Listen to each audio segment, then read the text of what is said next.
Carla Pecoraro. I'm Mel Akerman. And I'm Anne Woolfield, and we're your hosts of the Uterine Sound podcast, bringing you up-to-date information in all things O&G. Today we're covering the workup and management of a very common presentation, bleeding in early pregnancy. And what better way to do this than work through a case? Let's start with Esmerelda. Esmerelda is a 28-year-old who presents with crampy lower abdominal pain and light vaginal bleeding. As you call her in, you start thinking about what might be causing her symptoms today. Having a differential diagnosis before you see the patient can really help guide with your history and examination. So what is your differential diagnosis here? When any woman presents with pain and bleeding, I would automatically assume it's a ruptured ectopic pregnancy until proven otherwise. This is the most life-threatening condition, and so it's important that ruptured ectopic is at the top of our list of differential diagnoses. I then like to divide the differential diagnoses up into pregnancy-related conditions and non-pregnancy-related conditions. If Esmerelda is pregnant, then I would be thinking about ectopic pregnancy, miscarriage, threatened miscarriage, and molar pregnancy. If she was further along in her pregnancy, I'd be thinking about things like placenta previa, vasa previa, placental abruption, uterine rupture, preterm labour, and PPROM. Non-pregnancy related conditions include menstrual bleeding, whether that's normal menstrual bleeding or heavy menstrual bleeding, pelvic inflammatory disease or sexually transmitted infections, gynecological malignancies, genital tract trauma, fibrodegeneration, and polyps. So with that differential diagnosis in mind, how would you start this consultation with Esmerelda? Well, obviously we're going to start by taking a history. Firstly, we want to establish whether Esmerelda could be pregnant. When was her last period? Specifically, what was the first day of her last period? This will help us to estimate how far along she might be if she is pregnant. Has Esmerelda taken any home pregnancy tests? Or has she had an ultrasound scan already confirming an intrauterine pregnancy? Every woman who presents with pain and bleeding should be assumed to be pregnant until proven otherwise. If she is pregnant, it's helpful to get an estimation of her gestation. Next, we would assess the bleeding. When did it start? How much is she bleeding? Is she passing clots? We usually like to describe bleeding in terms of how frequently a woman is changing her pads or tampons. Soaking more than one pad an hour would typically be considered heavy bleeding and should warrant urgent assessment. It's also important to get an estimate of how soaked the pads are when she changes them. Some women might change a panty liner every hour for hygiene, but if you actually look at the pad, it might only have light streaking. This is obviously very different to a woman who is flooding through a maxi pad each hour. It's also important to think about whether there was anything that triggered the bleeding. For example, a transvaginal ultrasound or intercourse, which can often cause bleeding from a cervical ectropion. Then we ask about pain. When did it start? Was it a gradual onset of crampy lower abdominal pain, or was it a sudden onset of sharp stabbing pain localized to the riff or lif? Is there any radiation to the shoulder tips suggesting hemoperitoneum? A typical pain assessment is warranted using whichever acronym you like. NILDECAF or Socrates are useful. Other important points include whether Esmerelda is up to date with her cervical screening test and whether she's had any STIs. Obviously, we would also want a general history. Has she been pregnant before? What was the outcome of those pregnancies?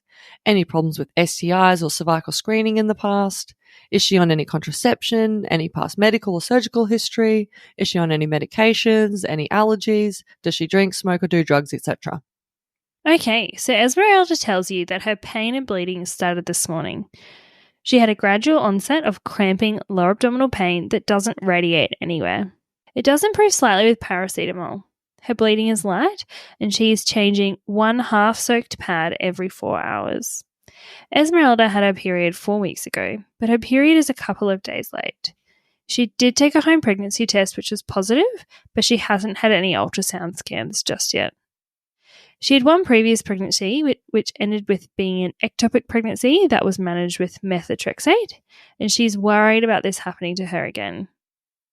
Esmerelda also had chlamydia many years ago that was treated, and she's never had a cervical screening test. Esmerelda had no significant medical or surgical history. She's not allergic to anything, and she smokes about 10 cigarettes per day. What do you want to do now? So now we want to move on to our examination. We'll start with Esmerelda's general appearance. Is she pale and obtunded, suggesting hemorrhagic shock and severe anemia? Is she crippled over in pain? Or is she sitting comfortably chatting to you? What are her vital signs? Tachycardia and hypotension suggest massive blood loss and warrant urgent intervention. Remember, young women can compensate extremely well for large volumes of blood loss, and so if you are seeing abnormal vital signs, you can expect she's lost a significant amount of blood. I've seen women with 2 liters of blood in their abdomen present with nothing more than a mild tachycardia. Next, we move on to the abdominal examination. Is her abdomen soft and non-tender, or are there signs of peritonism suggesting a ruptured ectopic? A speculum examination is helpful. Firstly, it can tell you where the bleeding is coming from. Is it definitely coming from the cervical os, or is there a bleeding ectropion? Vaginal bleeding might also come from an endocervical polyp, a vaginal laceration, or an undiagnosed cervical malignancy. If you don't look, you won't find these things. Every one of us has had a case of a late diagnosis of a polyp or cancer that could have been picked up earlier if somebody just did a speculum exam. The speculum examination can also be helpful to quantify the amount of vaginal bleeding and to determine whether there is still active ongoing bleeding. In women who are bleeding heavily, if the speculum is filling up with blood, then clearly she needs urgent treatment. If there are products of conception sitting in that cervical os, then that bleeding is not going to stop until those products are removed. A speculum can allow identification and removal of this tissue, reduction in bleeding, and resolution of cervical shock. Speculum examinations also allow the opportunity to screen for additional causes of bleeding, like performing a CST if the bleeding is light, or an STI screen. I guess there are a few situations when a speculum examination may not be necessary. If you have a patient with a very small amount of PV bleeding, an ultrasound demonstrating a live intrauterine pregnancy, and they have an up-to-date and normal CST, then you could offer her a speculum to exclude another cause of her bleeding, but it's unlikely to change her management. I guess in our experience, we have more often had people not performing a speculum exam when it is indicated. We consider it a routine part of the workup in early pregnancy bleeding, and then only don't do it if it is a completely unnecessary examination. A bimanual examination can also be helpful. You can feel for uterine size as well as for any adnexal masses or tenderness. Cervical motion tenderness in a woman with bleeding in early pregnancy is quite suggestive of peritonism from a ruptured ectopic pregnancy. Now, don't go sticking your finger in the cervical os to work out if it's open or not. You definitely do not need to do that. All right, so you do your examination. Esmerelda looks comfortable. She's got normal observations. Her abdomen is soft with mild suprapubic tenderness, but no signs of peritonism. A speculum exam shows a small amount of blood in the vault with no active vaginal bleeding. Her cervix appears closed, and there are no other abnormalities seen. You take the chance to collect a cervical screening test and an endocervical swab for chlamydia and gonorrhea. Bimanual shows a normal-sized uterus with mild tenderness and no adnexal masses or cervical motion tenderness. Okay, so we're starting to get a clearer idea of Esmerelda's presentation. What can we do now to help us hone in our diagnosis? So now we move into our investigations. I'd start with a full blood count, serum, bHCG, and a blood group and antibodies. Esmerelda has been bleeding, and so we want to know what her hemoglobin is. A serum bHCG is helpful to confirm pregnancy, but also to guide us with what we might expect to see on ultrasound. The group and antibodies gets her blood group on file in case a blood transfusion is required, but it also identifies women who are rhesus negative and might require anti-D. We've already collected an STI screen and cervical screening test, but I would also perform a high vaginal swab and a urine dipstick or culture to exclude a UTI. Next, we want to arrange a transvaginal ultrasound. Okay, so I have 2 questions here. Firstly, why do a serum beta-HCG instead of just a urine HCG? A urine beta-HCG is a qualitative test, meaning it will give you a yes or no answer as to whether somebody is pregnant or not. This can be useful for general screening. The problem with a urine pregnancy test is that it's only positive once the serum beta-HCG is 20 milli-international units per litre.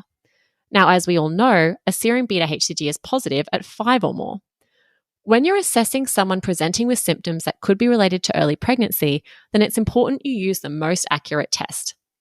I've definitely had a situation where I had a patient referred to me who was hemodynamically unstable with a belly full of blood and a negative urine pregnancy test. It was thought that she had a ruptured hemorrhagic cyst, and so we urgently took this patient to theatre. Right before we were about to put the port in, we checked the serum bHCG and it was 15. It turns out this patient had a ruptured ectopic pregnancy, but a negative urine pregnancy test. Now, we know that an ectopic pregnancy can rupture at even a very low beta-HCG level, and so I'm a definite advocate for serum beta-HCGs for all women with a possibility of pregnancy-related pain or bleeding. I've also heard of the possibility of there being false negative urine beta-HCGs. All the more reason to do a serum beta-HCG. Okay, next question. Why do we do a formal ultrasound? Can't we just do a bedside one? You absolutely can and should do a bedside ultrasound. When a woman presents with bleeding in early pregnancy, she's usually scared and uncertain about the well-being of her baby. She's often been sitting in the emergency department for several hours and her anxiety will definitely be peaking. If you can place a bedside ultrasound on her belly and show her a baby with a heartbeat, you can reassure that woman really quickly. Let's say we take Esmerelda's case. If you do a bedside scan and see an intrauterine pregnancy with a clearly visible fetal heart rate, you know what the diagnosis is. She has a threatened miscarriage. Esmerelda can be reassured that although she has had some bleeding, she still has a baby with a heartbeat. And as long as she's stable, she can be discharged home and arrange to have a formal ultrasound with her GP within the next week. The ultrasound might show a subchorionic hematoma, which could be the cause of the bleeding, or it might show nothing. Most women with a threatened miscarriage will go on to have a normal, healthy pregnancy. But it's important to let the woman know that every pregnancy has a risk of miscarriage, and so if she experiences increasing pain or heavy bleeding, then she should return for an assessment. Now, let's say you do a bedside scan and you can see an intrauterine gestational sac and yolk sac, but you can't quite see a heartbeat. Well, now you know that the pregnancy is intrauterine, so you know it's much less likely to be an ectopic pregnancy. If Esmerelda is stable and it's the middle of the night, it's probably safe to organise an ultrasound scan the next day rather than waking the on-call sonographer. And if you do a bedside scan and can't see an intrauterine pregnancy, then you'd obviously be more suspicious of ectopic pregnancy and you would need that formal ultrasound more urgently. If you have a symptomatic patient and a possibility of an ectopic pregnancy, then that would be an indication for an urgent ultrasound scan. Now, we don't want to be overutilising our poor on-call sonographers for non-urgent conditions, so a bedside ultrasound scan can be really helpful in narrowing down which patients need an urgent scan and which ones can wait for the daytime sonographer.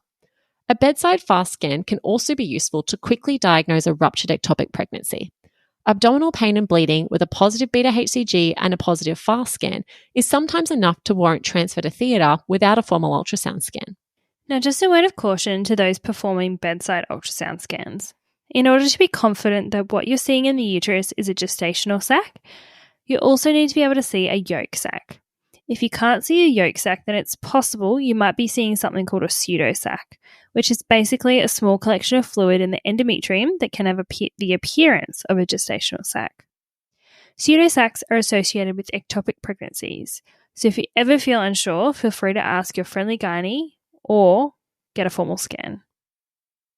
Now, often a lot of people are worried about performing a bedside ultrasound because they're not sure what they're looking for, or because they're scared of finding a miscarriage and not knowing how to tell the patient. I can definitely understand this, although I don't think that should be a reason to stop you from performing a scan. If the woman is in the late first trimester, a baby can be very obvious on scan. You'll clearly see it moving around and the heartbeat can be very easily visible, even without any training. The earlier scans can be a lot trickier, but are not impossible. In these situations, I recommend just being honest with the woman. I would usually say something like, look, I'm not a qualified sonographer, but I may be able to see the baby and reassure you. If I can see a heartbeat, then we can be confident that the baby is okay. If I can't see anything, it doesn't always mean that there is a problem, just that we need to get a formal transvaginal scan. And often women are okay to hear that and are grateful that someone is at least trying to check on the baby for them. This also kind of gives you an out if you actually can't see anything, or if you think there might be a miscarriage, but you're not really sure or confident about it and you don't want to worry the woman without confirmation. Now, one other thing about performing ultrasound scans in the first trimester, we don't recommend that you use the colour Doppler to look for the heartbeat. If you see movement, you can use the M mode to measure the heartbeat, but we don't recommend using the colour Doppler. Now, if you're confident in your scanning and you do have a concern that she might be having a miscarriage, then it's important to communicate that to the woman. If I can't see a heartbeat when I think I should, then I tell her that. but let her know that she still needs a formal transvaginal scan to confirm the findings. Women are not stupid, and they can pick up if you think something is wrong. I find withholding information can sometimes be more distressing to the woman, and they appreciate having as much information as possible. Okay, so you arrange all of these investigations for Esmerelda. Her HB is 135, her blood group is A negative, and her bHCG is 1250. Her CST is negative. I'm surprised you get those results back so quickly. And so is her STI screen. The urine dipstick is unremarkable. You perform a bedside ultrasound, but unfortunately her bladder is empty, so you can't really get a good view of the uterus, and so you order a transvaginal scan. Now, before we get into her scan findings, let's talk about the bHCG. What information can we get from the serum bHCG? Well, firstly, a positive serum beta-HCG tells us that Esmerelda is definitely pregnant. Apart from that, it doesn't really tell us a whole lot. Many people think a serum beta-HCG can tell you the gestation of a pregnancy. However, this is simply not true. If you look at the beta-HCG range at different gestations, it varies widely and there's a lot of overlap. A woman at 7 weeks gestation might have a beta-HCG of anywhere between 4,000 and 150,000. You are much better working out gestational age from the dating scan or from the first day of the last menstrual period. Some people also think that a beta-HCG can tell you whether the pregnancy is viable or not. Again, this is also not true. While the trend of beta-HCG can be helpful in determining viability, a single beta-HCG cannot tell you whether a pregnancy is ongoing or not.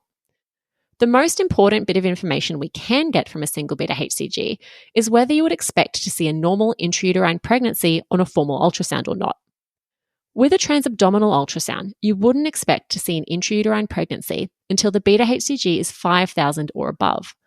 With a transvaginal ultrasound, you can visualize an intrauterine pregnancy with a beta-HCG of 2,000.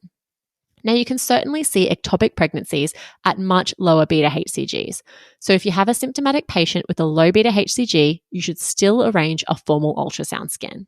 So let's dive into the beta-HCG a bit more, because I find this is something really poorly understood. Firstly, what actually is beta-HCG? Beta-HCG is beta-human chorionic gonadotrophin. It's basically a hormone that is released from the syncytiotrophoblast. Beta-HCG binds to receptors on the corpus luteum to prevent it from breaking down.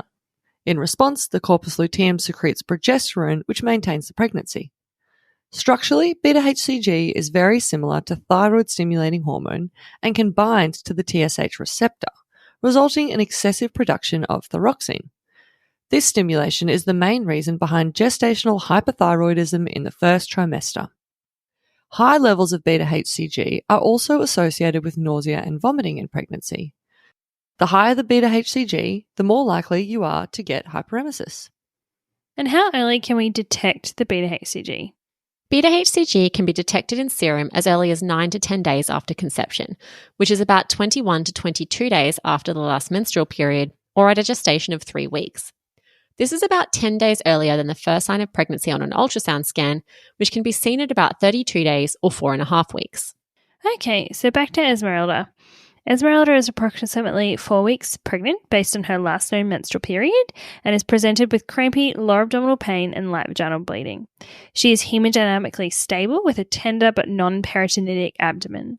Her cervix is closed on speculum, her HB is normal, her blood group is negative, and her beta-HCG is 1250.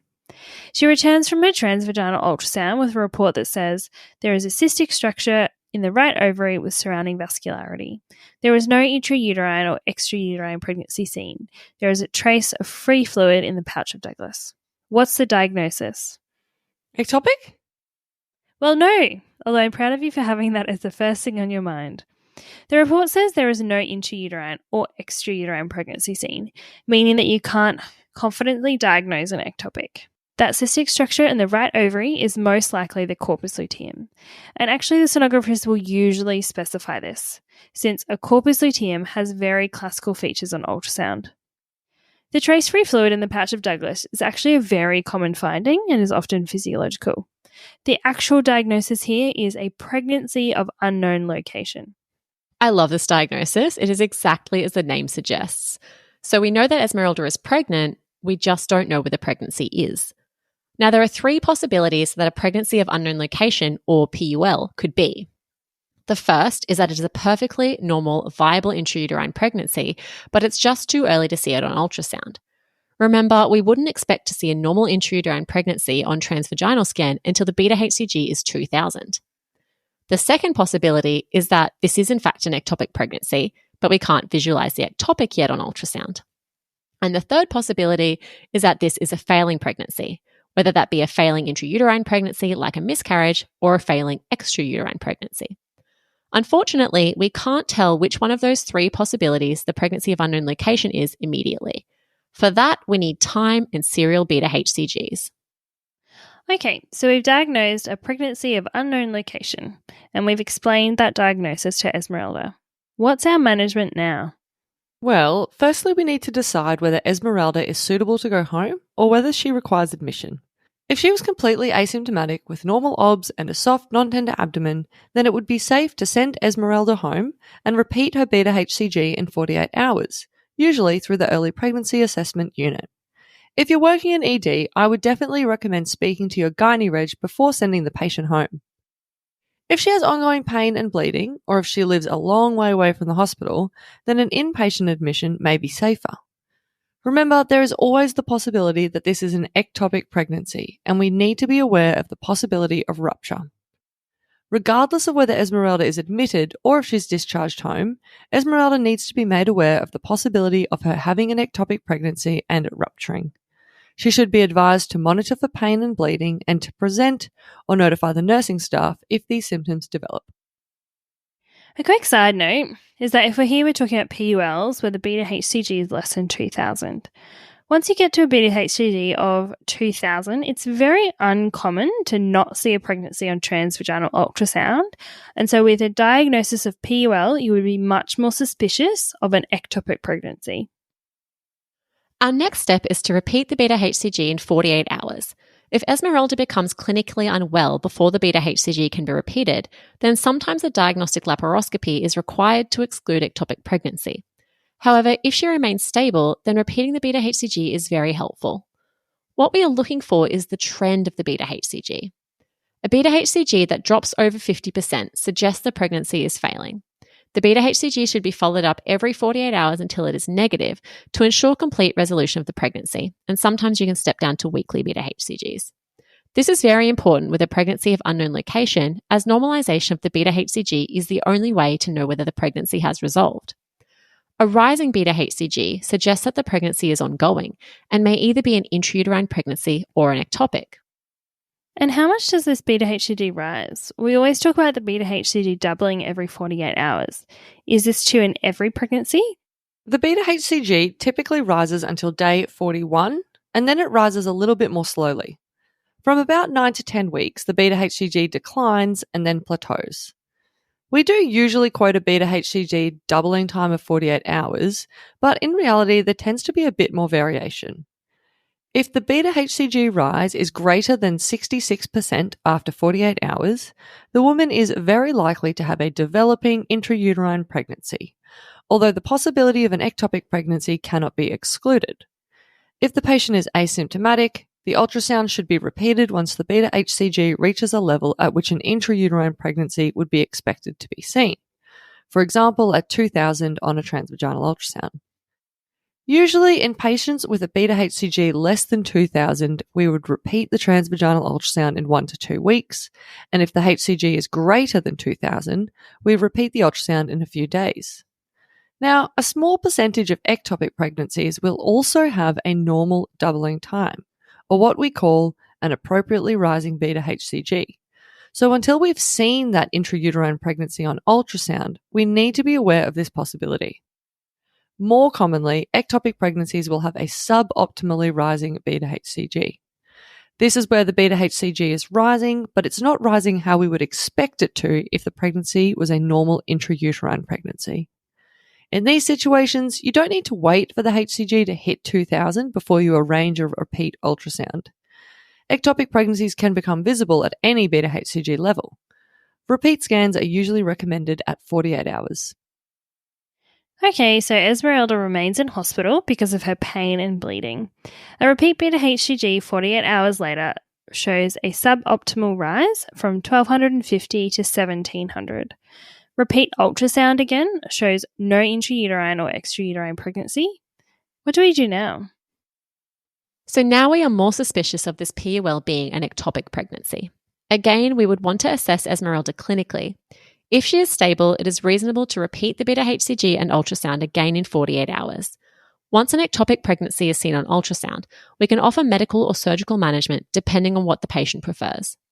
We generally prefer to avoid a diagnostic laparoscopy for stable patients with an inconclusive ultrasound because of the possibility of not finding anything. If you can't see the ectopic on ultrasound, then you are unlikely to visualize it at laparoscopy. This can mean that the patient may have had an unnecessary surgery.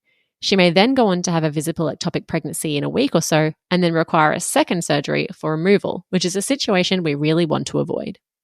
Pregnancies of unknown location can be really frustrating for women. They have an uncertain diagnosis and have often had a week or two of waiting and repeat testing while they anxiously wait to find out what's happening with their pregnancy. Is there any way we can work out what the diagnosis is going to be any sooner? There are some prediction models that can help you decide whether a pregnancy is likely to be an ectopic or a miscarriage. The M6 model is probably the most commonly quoted. The M6 model was developed by clinicians from the Imperial College in London and was based on 2,753 pregnancies of unknown location from 2 London hospitals. The model has been validated and is used at some facilities in Australia.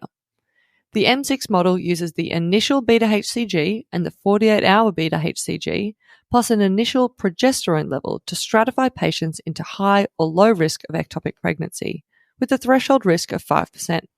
If the initial progesterone level is less than 2 nanomoles per litre, the patient is deemed to be low risk and a non-viable pregnancy is likely. If the initial progesterone is over 2, then you input the initial beta-HCG and the 48-hour beta-HCG into the M6 model calculator. If the patient is deemed to be high risk, they should have a repeat scan and HCG in 48 hours. If the patient is low risk with a likely intrauterine pregnancy, then the advice is for a repeat ultrasound in 1 week. If the patient is low risk because it's likely a failed pregnancy of unknown location, the advice is for a urine pregnancy test in 2 weeks. The Queensland Clinical Guidelines advocate for the use of the M6 model to guide decision-making for pregnancy of unknown location. Now, a very small percentage of patients will not progress to a clear diagnosis of failed PUL, ectopic, or intrauterine pregnancy. In these cases, the diagnosis is persistent PUL, and this occurs in about 2%. The management of persistent PUL is typically methotrexate in the same regime used to treat ectopic pregnancies. This is followed by serial beta-HCG until negative. The reason we don't like to recommend treatment early in the diagnosis of PUL is because we don't want to risk terminating a normal, viable pregnancy. It's also important to consider the possibility that the elevated beta-HCG might not be due to pregnancy at all. In rare cases, other conditions aside from pregnancy can cause an elevated beta-HCG. Patients who are perimenopausal or who have recently undergone chemotherapy may have pituitary production of HCG, especially when levels are between 7 to 15. In these cases, measurements of LH in the menopausal range or decline of HCG with estrogen supplementation confirms the pituitary as the source of HCG production. Patients with a low-level HCG and a history of animal exposure might also have heterophilic antibodies, which can cause a false positive elevation. These patients can be assessed by performing a urine HCG, as the heterophilic antibodies are too large to be filtered by the kidneys, and so the urine HCG will be negative. HCG injections, like those used for ovarian stimulation, can also lead to elevated serum levels. These levels are usually between 60 and 300 and are completely cleared within 2 weeks after administration. Familial HCG is a rare genetic condition in which serum and urine HCG concentrations are persistently elevated for several years and sometimes for a person's entire lifespan. The HCG level is usually somewhere between 10 and 200. Now, this is a diagnosis of exclusion and can be confirmed by the finding of similarly raised serum HCG in first-degree relatives. In even more rare cases, the beta-HCG may be elevated because of quiescent gestational trophoblastic disease or even some malignancies like small cell lung cancer. Okay, so let's summarize this episode on bleeding in early pregnancy. Firstly, the differential diagnosis of bleeding in early pregnancy includes a ruptured ectopic pregnancy, threatened miscarriage, incomplete or complete miscarriage, pregnancy of unknown location, a molar pregnancy, cervical ectropion or polyp, gynecological malignancy, or genital tract trauma.